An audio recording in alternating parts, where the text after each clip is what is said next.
Tá gravando com delay, como sempre, porque esse notebook é uma merda. Fala pessoal, tudo bem com vocês? Aqui quem fala é o André Louis. E aí, como vocês estão? Prontos para continuar mais um capítulo de A Revolução dos Bichos? Já estamos na metade do livro, hein? Aguentem, aguentem. Eu sei que vocês conseguem. Se eu consigo, vocês também conseguem. Bom, vamos dar então continuidade aqui no capítulo 7, ok? Foi um inverno cruel. Ao clima tempestuoso seguiram-se granizo e neve, e depois uma geada forte que não cedeu até quase o fim de fevereiro.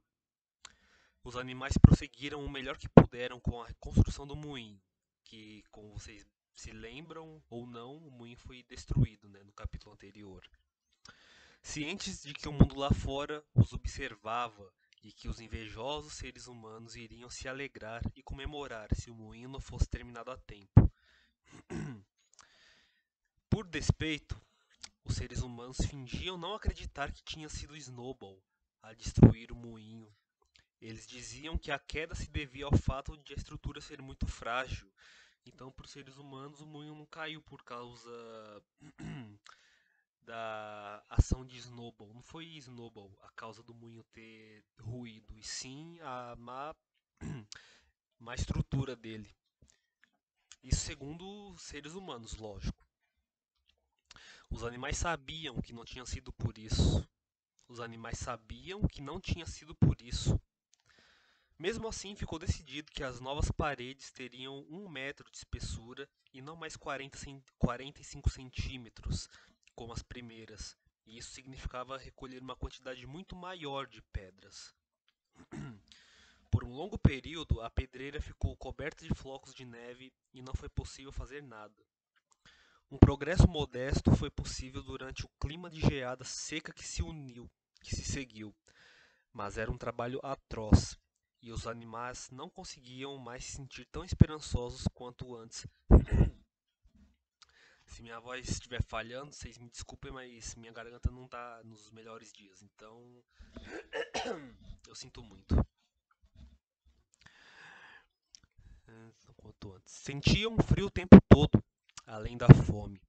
Apenas Boxer e Clover nunca perdiam o ânimo.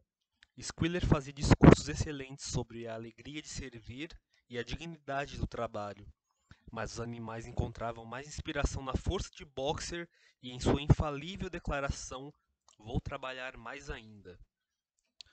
Então Squealer, que era o porta-voz dos porcos, né, dos porcos líderes da fazenda, continuava incentivando os animais a trabalhar. Mas os animais em si, eles se sentiam muito mais animados para trabalhar vendo o Boxer trabalhando do que ouvindo os discursos bonitos do Squealer, não é? Em janeiro, a comida escasseou. A ração de milho foi reduzida drasticamente e anunciou-se que uma ração extra de batatas seria providenciada para compensar. Em seguida, descobriu-se que a maior parte da safra de batata havia congelado, pois as pilhas não tinham sido protegidas por uma cobertura grossa o suficiente. As batatas se tornaram moles e desbotadas, e poucas ainda eram comestíveis. Por vários dias consecutivos, os animais não tiveram nada para comer além de palha e joio. A fome parecia encará-los de perto. Era absolutamente necessário esconder esse fato do mundo externo. Encorajados pelo colapso do moinho, os seres humanos andavam inventando novas mentiras sobre a fazenda dos animais. Mais uma vez, dizia-se que os bichos estavam morrendo de inanição e doenças, que lutavam continuamente entre si e que havia recorrido ao canibalismo e ao infanticídio. Isso eram os boatos que corriam fora da fazenda, tá? Eram os boatos que corriam entre as outras fazendas no mundo exterior, entre aspas. Napoleão, ciente das consequências negativas que ocorreriam caso a verdadeira situação da comida se tornasse conhecida, decidiu usar o Sr. Whymper para espalhar a impressão oposta. O Sr. Whymper se eu não me engano, era o mano contratado pelos porcos para trazer recursos externos para a fazenda. O Imper, tá, até então os bichos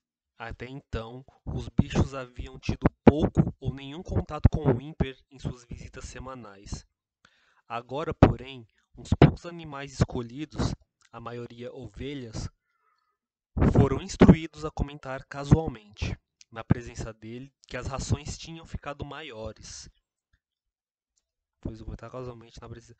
Então os porcos mandaram as ovelhas comentarem sobre a boa situação da fazenda.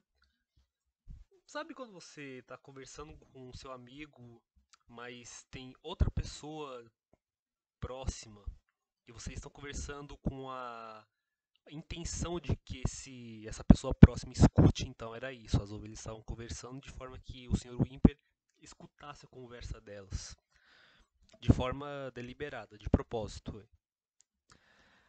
Agora tá. Em complemento, Napoleão ordenou que barris, praticamente vazios, fossem preenchidos até quase a borda com areia, e então completados com o que restava dos grãos e rações. Olha só que sacanagem. Napoleão ordenou que barris, praticamente vazios, fossem preenchidos até quase a borda com areia e na parte de cima completava com rações e grãos, para dar a impressão de que aquele barril estava cheio de rações e grãos, mas na verdade era só areia. É um golpe, né? Só para fazer de conta que tem bastante ração. Olha que sacanagem. Mediante um pretexto adequado, o Imper foi levado até o galpão dos mantimentos para que visse os barris. Então eles fizeram isso com os barris, colocaram praticamente tudo de areia e completaram com um pouco de ração e levaram o Imper para dar uma olhada nesses barris. Para ele achar que tinha bastante comida. Deixa eu só dar um momentinho aqui para eu colocar esse computador para carregar, porque se ele desligar no meio não vai ser legal. Eita. Só um momentinho. Pronto, coloquei o computador para carregar, agora estamos de boa. Mediante um pretexto adequado, o Imper foi levado até o galpão dos mantimentos para que visse os barris. Ele foi ludibriado e continuou a relatar ao mundo externo que não havia escassez de comida na fazenda dos animais. Então o plano deu certo, né? Apesar disso, no fim de janeiro ficou evidente a necessidade de obter mais grãos em algum lugar. Naqueles dias, Napoleão raramente aparecia em público. Passava a maior parte do tempo na sede da fazenda, cujas portas eram vigiadas por cães de guarda de aparência feroz. Quando ele afinal surgiu, foi de um jeito pomposo, fazendo-se acompanhar por 6 cachorros, que o cercavam muito de perto e rosnavam para qualquer um que se aproximasse demais. Com frequência, ele não aparecia nem nas manhãs de domingo. Enviava suas ordens por meio de outros porcos, em geral Squealer. Certo domingo de manhã, Squealer anunciou que as galinhas, que tinham acabado de botar de novo, precisariam abrir mão de seus ovos. Por meio de Whymper, Napoleão havia aceitado um contrato de 400 ovos por semana. O preço por eles pagaria por grãos e rações suficientes para manter a fazenda até que o verão chegasse e as condições climáticas fossem melhores. Então os ovos, a maioria dos ovos que as galinhas botassem, o Napoleão iria vender para o Imper, para que com o dinheiro ele conseguisse reabastecer a fazenda com os grãos e a ração e os grãos que a fazenda necessitava. Quando ouviram isso, as galinhas cacarejaram terrivelmente. Haviam sido avisadas de que esse sacrifício talvez fosse necessário, mas não tinham acreditado que ele aconteceria de verdade. Estavam se aprontando para chocar as ninhadas de primavera e protestaram dizendo que pegar os ovos agora seria assassinato. Pela primeira vez desde a expulsão de Jones, houve algo parecido com um motim, lideradas Desculpe. Lideradas por 3 frangas pretas da raça Minorca, as galinhas fizeram um esforço para frustrar as intenções de Napoleão. O método que utilizaram foi voar até as vigas e lá botar os ovos, que caíam e se espatifavam no chão. Então as galinhas iam para um lugar alto, botavam o ovo e o ovo caía no chão e quebrava. Napoleão agiu depressa e impiedosamente. Ordenou que as rações das galinhas fossem suspensas e decretou que qualquer animal que lhes desse milho, nem que fosse um único grão, seria punido com a morte. Os cães se certificaram do cumprimento da ordem. Por 5 dias, as galinhas resistiram. Depois capitularam e voltaram aos nichos onde chocavam. Então elas aguentaram por um tempo, mas no final das contas elas voltaram para o ninho delas para chocar os ovos. Nesse intervalo, 9 galinhas morreram. Os corpos foram enterrados no pomar e espalhou-se a notícia de que elas haviam morrido de coccidiose. Eu não sei que tipo de doença é essa. O ímper nada soube do caso e os ovos eram devidamente entregues.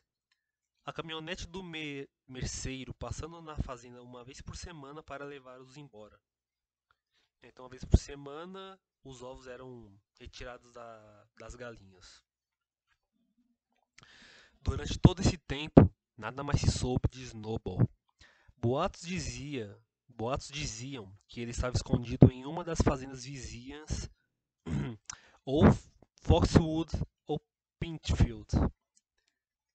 Então, boatos diziam que Snowball estava numa dessas fazendas, né? Se refugiando lá, né? Nessa época, a relação de Napoleão com os outros fazendeiros estava um pouco melhor do que antes. Acontece que havia no pátio uma pilha de tábuas, estocadas ali 10 anos antes, quando um bosque de faias foi derrubado. A madeira estava em boas condições e o ímper aconselhou Napoleão a vendê-la. Napoleão, porém, hesitava entre os 2 possíveis compradores, incapaz de tomar uma decisão.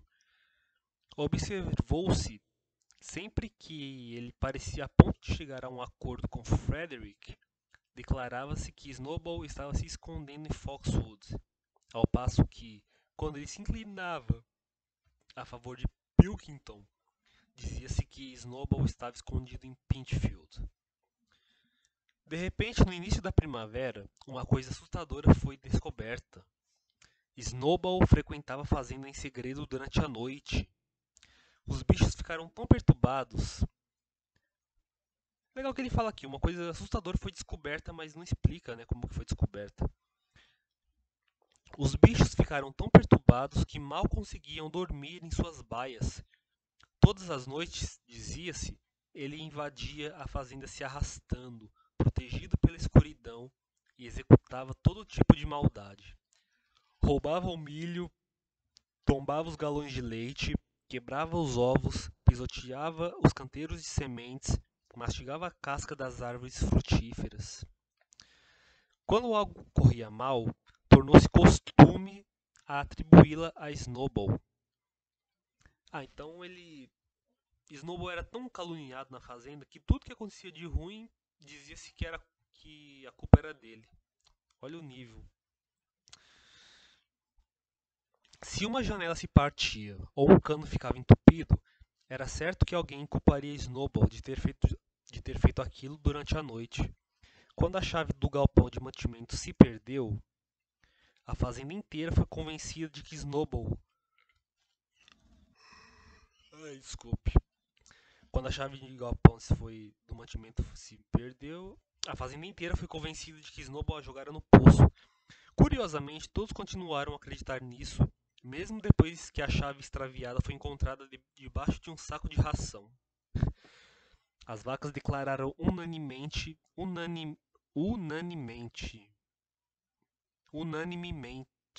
Olha que palavra difícil. As vacas declararam que Snowball se enfiava em suas baias e as ordenhava durante o sono.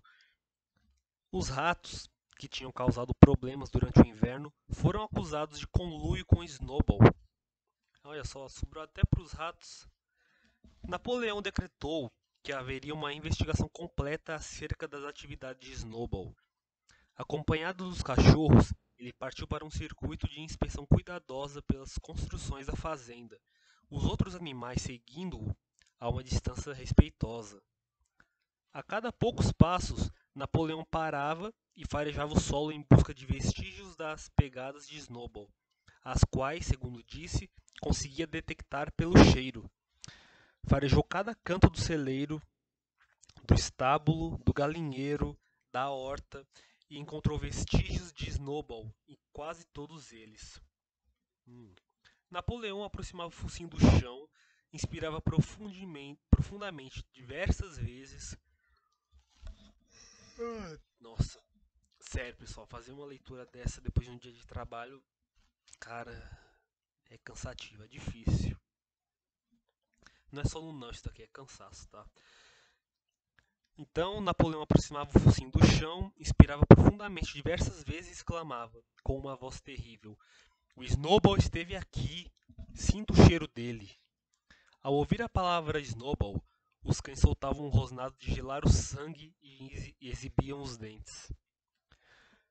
Os bichos estavam completamente apavorados. Parecia que Snowball era uma espécie de influência invisível que permeava o ar ao redor deles, ameaçando-os com todo tipo de perigo. No fim do dia, Squealer os reuniu e, com uma expressão alarmada, informou que tinha notícias sérias a relatar.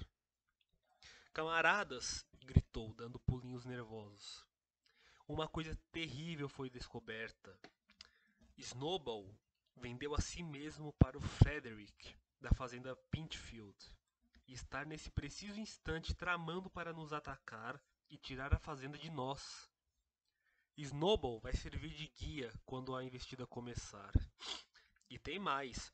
Nós achávamos que a revolta do Snowball se devia apenas à sua vaidade e à sua ambição, mas nos enganamos, camaradas. E sabe qual foi a verdadeira razão? Snowball estava aliado a Jones desde o princípio. Ele foi o agente secreto do Jones todo esse tempo. Tudo isso foi provado por documentos que ele deixou para trás e que nós acabamos de descobrir. Na minha opinião, é engraçado que ele não mostra os documentos, né? Não dá prova, ele só fala e é isso. Tá. Na minha opinião, isso explica muita coisa, camaradas, pois nós não vimos com nossos próprios olhos como ele tentou, felizmente sem sucesso, que fôssemos derrotados e destruídos na batalha do estábulo. Os animais ficaram estupefatos. Aquilo era uma maldade que ultrapassava muitíssimo a destruição do moinho provocada por Snowball.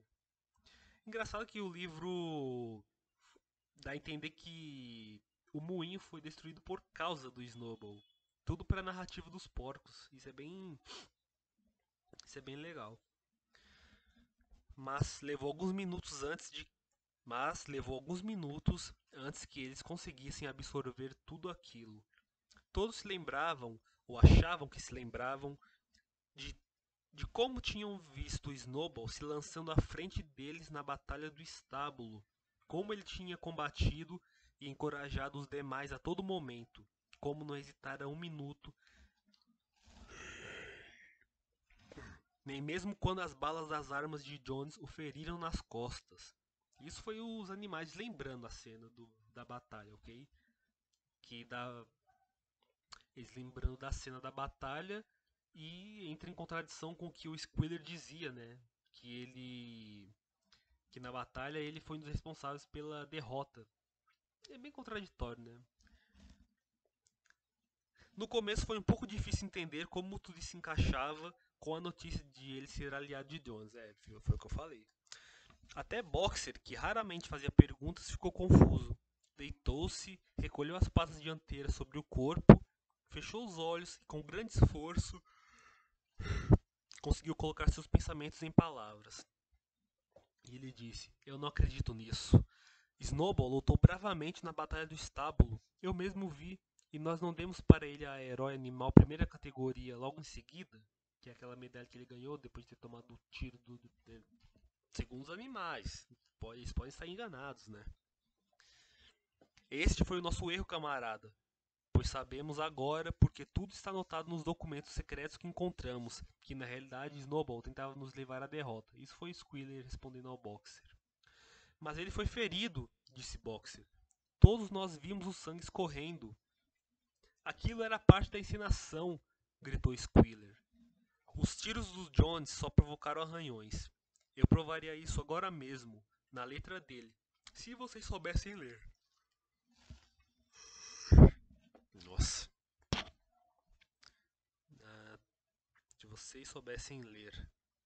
O plano era que Snowball, no momento crítico, daria um sinal de recuo e fuga para o campo inimigo. E ele quase conseguiu. Eu chego mesmo a afirmar, camaradas, que ele teria conseguido, se não fosse pelo nosso heróico líder, o camarada Napoleon. Vocês não se lembram como, no mesmo instante em que Jones e seus homens entraram no pátio, o Snowball de repente se virou e fugiu, e que muitos animais foram atrás? E vocês não se lembram também que foi bem nessa hora, quando o pânico se espalhara e tudo parecia perdido, que o camarada Napoleão avançou de um pulo, gritou "Morte à humanidade!" e enterrou seus dentes na perna do Jones? Com certeza vocês se lembram disso, hein, camaradas? Exclamou Squealer remexendo-se. Quando Squealer descrevia a cena com imagens tão vívidas, os animais tinham a impressão de que se lembravam. Olha só, o Squealer ele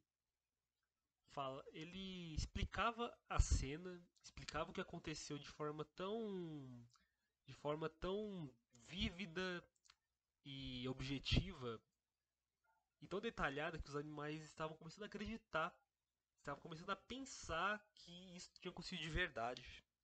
Pra você ver a habilidade de oratória do Squealer, né? Desse porco. Fosse como fosse, eles se lembravam de que, em um momento crítico da batalha, Snowball tinha se virado para fugir. Olha só, então deu certo, né? Eles acabaram se lembrando de um momento crítico na batalha, onde Snowball tinha se virado para fugir.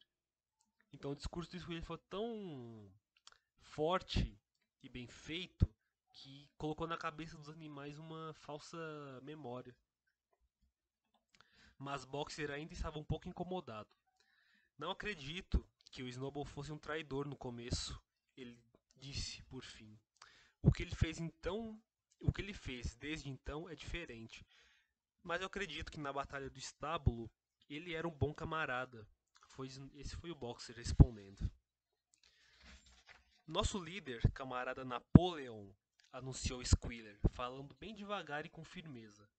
Afirmou categoricamente, camarada, que Snowball foi um agente do Jones desde o comecinho e até desde muito antes de a revolução ser imaginada. Vou até tomar um copo d'água que eu tô precisando.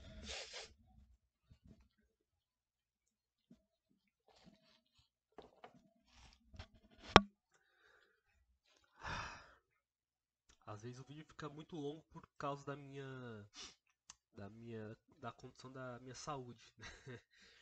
Não é porque o capítulo é longo, é porque minha saúde não tá lá essas coisas quando eu chego do serviço e começo a gravar. Mas enfim. Ah, então é diferente, falou o Boxer. Se o camarada Napoleão diz, deve ser verdade. Este é o espírito correto, camarada, exclamou Squealer, mas observou-se que ele lançou um olhar muito reprovador para Boxer, com aqueles olhos miúdos e que piscavam sem parar. Então ele se virou para partir, mas parou e acrescentou de um modo muito impressionante. Aconselho cada bicho dessa fazenda a manter os olhos bem abertos, pois temos razões para pensar que um dos agentes secretos de Snowball está espreitando entre nós neste exato instante. 4 dias depois, no fim da tarde, Napoleão ordenou que todos os animais fossem para o pátio. Quando os viu reunidos, Napoleão surgiu da sede usando ambas as medalhas, pois havia pouco tempo antes concedido a si mesmo a Herói Animal primeira categoria e a Herói Animal segunda categoria. Então ele mesmo se deu as medalhas. E é isso. Acompanhado de, acompanhado de seus 9 cachorrões que os rodeavam agitados e rosnando de um jeito que dava calafrios na espinha dos outros animais. Todos se encolheram em silêncio aos respectivos lugares, parecendo saber de antemão que alguma coisa horrorosa estava prestes a acontecer. Napoleão observou gravemente a plateia e depois soltou um guincho agudo. Imediatamente, os cães saltaram à frente, apanharam os 4 leitões pelas orelhas e os arrastaram, berrando de dor e medo, até os pés de Napoleão. As orelhas dos porquinhos estavam sangrando. Os cães tinham provado o sangue e por alguns momentos pareciam ter ficado loucos. Para assombro de todos, 3 deles se atiraram sobre Boxer. Boxer os viu se aproximando e estendeu a grande pata. Pegou um dos cães em pleno ar e o prendeu ao chão. O cachorro uivou por misericórdia e os outros 2 deram no pé, com os rabos entre as pernas. Boxer olhou para Napoleão para saber se deveria matar o cachorro esmagado ou soltá-lo. Deixa eu ver se está gravando aí. Está gravando. O semblante de Napoleão pareceu se alterar e, bruscamente, ele ordenou que Boxer soltasse o cachorro. Boxer levantou a pata e o cão se afastou, dolorido e gemendo. O tumulto cedeu. Os 4 leitões esperavam, tremendo, com a culpa inscrita em cada linha de suas expressões. Napoleão os chamou para que confessassem seus crimes. Eram os mesmos 4 porquinhos que haviam protestado quando Napoleão abolira as reuniões de domingo. Sem que nenhum outro incentivo fosse verbalizado, eles confessaram que haviam estado secretamente em contato com Snowball desde a expulsão dele, que tinham colaborado na destruição do moinho e feito um acordo com ele para passar ao Sr. Frederick o controle da fazenda dos animais. Acrescentaram ainda que Snowball admitira, em particular, ter sido um agente secreto de Jones por muitos anos. Assim que os porquinhos terminaram sua confissão, os cachorros rasgaram suas gargantas, e em uma voz horrível, Napoleão perguntou se mais alguém tinha alguma coisa a confessar. As 3 galinhas que haviam liderado a tentativa de motim por causa dos ovos foram para a frente e afirmaram que Snowball havia aparecido para elas em sonho, incitando-as a desobedecer às ordens de Napoleão. Também foram massacradas. Então se aproximou um ganso, confessando que, na safra do ano anterior, tinha surrupiado 6 espigas de milho e comido em segredo à noite. Depois, uma ovelha confessou ter urinado no açude e feito isso, segundo disse, por ordem de Snowball, e 2 outras ovelhas confessaram ter matado um velho carneiro, um seguidor especialmente devotado de Napoleão, ao persegui-lo vezes sem conta ao redor de uma fogueira quando ele estava doente, com tosse. Foram todos mortos ali mesmo. E assim prosseguiram as confissões e as execuções, até que se formou uma pilha de cadáveres diante dos pés de Napoleão, e o ar ficou pesado com um cheiro de sangue que não era sentido desde a expulsão de Jones. Quando tudo acabou, os animais restantes, exceto os porcos e os cachorros, partiram furtivamente e em conjunto. Estavam trêmulos e infelizes. Não sabiam o que era mais chocante: a traição dos animais que haviam se aliado a Snowball ou a reação perversa que tinham acabado de testemunhar. No passado, cenas de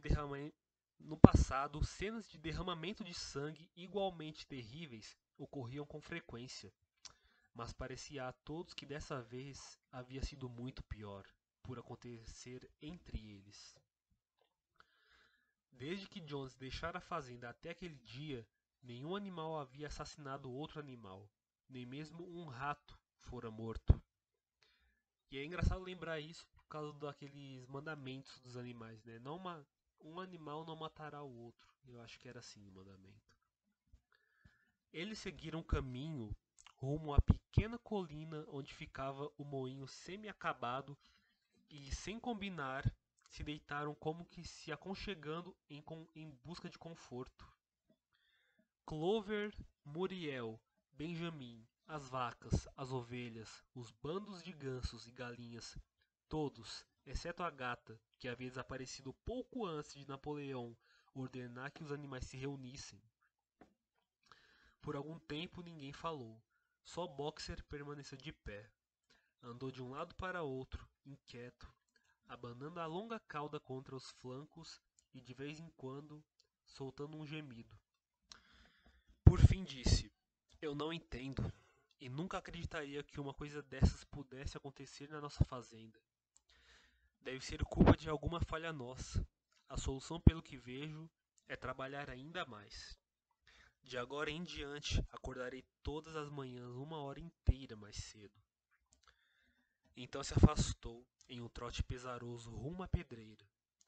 Chegando lá, transportou 2 cargas seguidas de pedras e as arrastou até o moinho antes de se recolher para a noite. Os animais se aninharam ao redor de Clover sem dizer nada.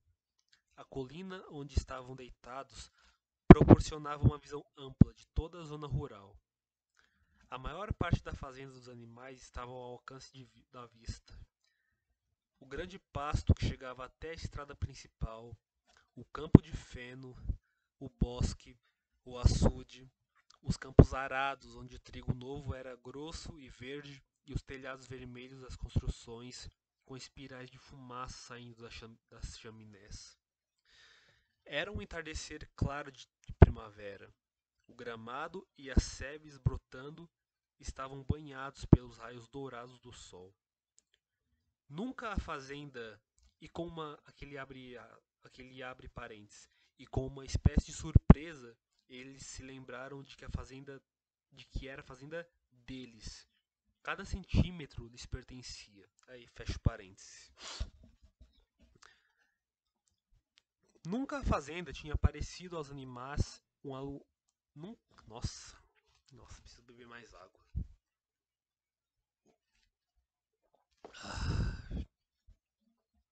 Minha garganta tá acabada, bicho.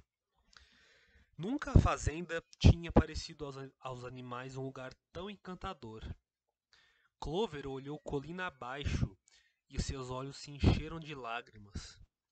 Se ela pudesse verbalizar seus pensamentos, diria que não era aquilo que todos tinham em mente quando, anos antes, haviam se mobilizado para derrubar a raça humana. Aquelas cenas de terror e massacre não eram o que ansiavam conquistar na noite em que o velho major, pela primeira vez, os incitou a se rebelar. Ela mesma, se tivesse formado alguma imagem do futuro, seria a de uma sociedade de animais livres da fome e do chicote. Todos iguais, cada um trabalhando segundo sua capacidade. Os fortes protegendo os fracos, como ela havia protegido os patinhos órfãos com a pata dianteira na noite em que o major discursara. Em vez disso, e Clover não sabia porquê, eles tinham chegado a uma época em que ninguém se atrevia a dizer o que pensava, em que cães ferozes rosnavam o tempo todo, a uma época em que você via seus camaradas ser destroçados depois de se confessarem crimes chocantes. Não havia em mente ideias de rebelião nem de desobediência. Ela sabia que, mesmo sendo como eram, as coisas ainda estavam muito melhores do que na época do Jones, e acima de tudo era necessário impedir a volta dos seres humanos. Independentemente do que acontecesse, Clover se manteria leal, trabalharia duro, cumpriria as ordens que lhes forem dadas e aceitaria a liderança de Napoleão. Mesmo assim, não era isso que ela e todos os outros animais esperavam. e não era por isso que tanto haviam se esforçado. Não era por isso que tinham construído o moinho e enfrentado os disparos de Jones. Tais eram seus pensamentos, embora Clover não tivesse as palavras para expressá-los.